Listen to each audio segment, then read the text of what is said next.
Et avec nous, la journaliste et grand reporter à RFI, Ouda Ibrahim, bonsoir. Bonsoir. La dernière fois que vous étiez venu sur ce plateau, Ouda, c'était lors de la 8e tentative de coup d'État au Soudan. La 9e a été la bonne. C'est une option que vous aviez prédit il y a un mois. C'était donc prévisible. Il y avait énormément d'indices qui montraient que les choses vont aller dans cette direction. L'annonce du tentative du coup d'État du 21 septembre dernier, c'était de la part de l'armée un galop d'essai pour voir combien la population soudanaise penche vers l'armée.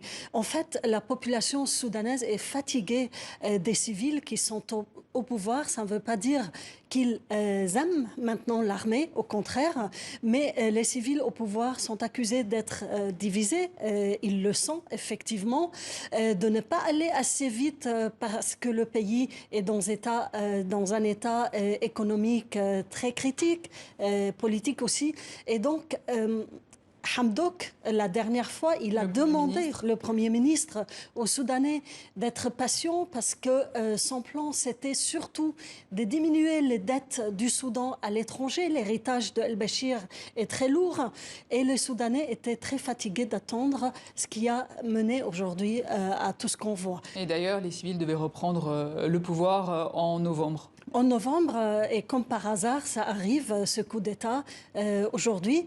Al-Burhan, le chef du conseil présidentiel, a évoqué une question de l'égalité.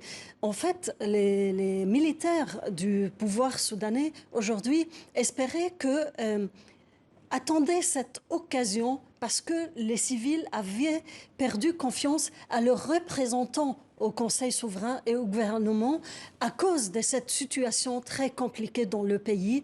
Mais ça ne veut pas dire qu'ils donnent feu vert aux militaires pour prendre le pouvoir et faire ce coup d'État. Et donc la question, c'est comment organiser des élections dans ce contexte, en fait? C'est très difficile, mais d'après ce qu'il a annoncé, Al-Burhan, aujourd'hui, on comprend qu'il va bientôt faire installer un gouvernement des civils, mais des civils qui seront comme des figurants à la place de ce gouvernement pour dire oui à tout ce que les militaires veulent dans le pays. Il y a des questions qui se posent aujourd'hui sur la réalité de ce que les militaires ont fait en 2019, c'est-à-dire est-ce qu'ils étaient vraiment pour la révolution ou est-ce qu'ils avaient utilisé les civils comme façade pour s'installer et rester dans le pouvoir un peu plus tard. C'est ce qu'on voit aujourd'hui. Alors on a vu aujourd'hui qu'il y a une grosse mobilisation de ces civils contre ce coup d'État, mobilisation qui a été toutefois meurtrière. On parle de 3 morts et au moins 80 blessés. Est-ce que ça veut dire qu'un retournement de situation est possible ? Bien sûr, on se rappelle qu'au début de la constitution de ce conseil souverain, les militaires, on avait un conseil militaire et les militaires voulaient rester eux seuls au pouvoir et il fallait 4 mois de manifestations des civils pour que cela change. Aujourd'hui, on se retrouve avec une situation encore plus compliquée devant le même scénario.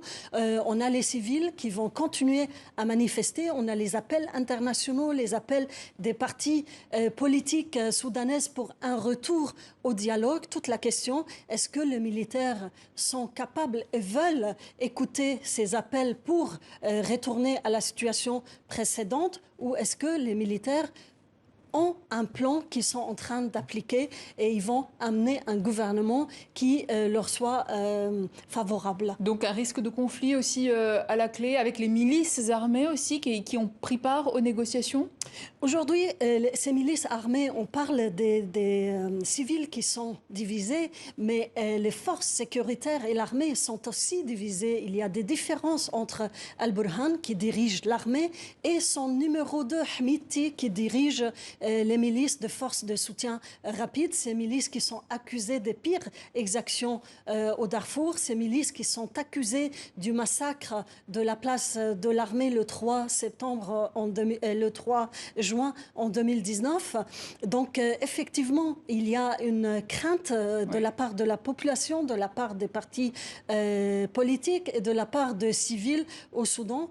Comment les choses vont évoluer, ça va dépendre de la situation dans la rue aujourd'hui. Affaire à suivre donc, Ouda Ibrahim. Merci. Je rappelle que vous êtes journaliste et grand reporter à RFI.